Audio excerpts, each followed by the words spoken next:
to Jeb Bush. Governor Chris Christie next on the list with 18%.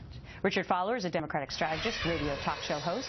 Lisa Booth is a senior director at Rock Group. Great to have you both in studio. Hey, Gretchen. So, Richard, one of the really interesting things about this poll is watching Donald Trump be high on both lists.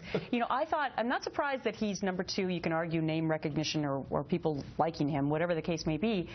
But he's also still high on the negatives. And I thought that might change after he officially announced. Your take? Well, you know, it's really interesting that you see that he has a high he's, you know, high, people want to vote for him, but he has really high negatives. I think it's everything to go with who Donald Trump is, right? He's sort of this reality star, take it to the hip type of guy who said some very inflammatory things over the past couple of days, which is causing people to say, well, we might like his policy options, but he's Donald Trump, and we're not sure if we want the gold-plated White House quite yet. What do you think about it, Lisa?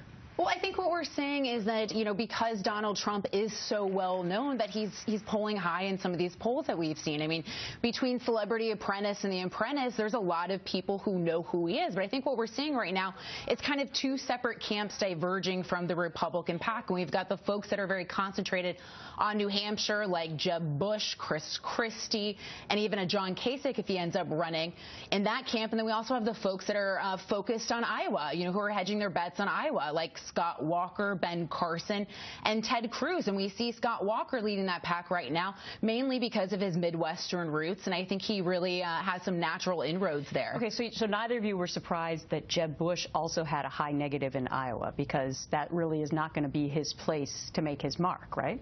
I think that's exactly right. I think Jeb Bush has a couple problems going into Iowa. He's first got to get rid of the name. The last name Bush is by far the worst thing for him, which is why you saw when he made his campaign announcement, it was just Jeb. Delete the Bush. Right. And so I think that's going to be his major negative going in, which is why you'll see him sort of not trying to do the Iowa thing and more so, like I said, playing to New Hampshire, because he's going to have to figure out a way to talk about ideals that are going to trump the family name Bush, which is his negative. I did. Trump and Bush. Okay, now I can hardly wait to get your thoughts on this new poll mixing politics and music. 46% of Republicans saying they have a strong impression about the Grateful Dead, compared with 37% of Democrats and 35% of independents. Who knew, Lisa, that overwhelmingly Republicans like the Grateful Dead philosophy? What do you make of it? I did not. This is something I've learned. So Republicans are deadheads. Yeah.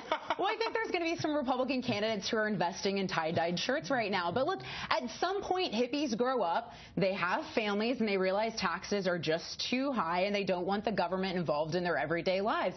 And so I think that's what we're seeing with this. All right, that is her take. I assume you're going to disagree with that analysis. Well, you know, it is true. Hippies do become yuppies, but I think there's something to be said about the ideal of the Grateful Dead. And in partisan fashion, you know, the Republican ideals, gratefully dead on arrival. Or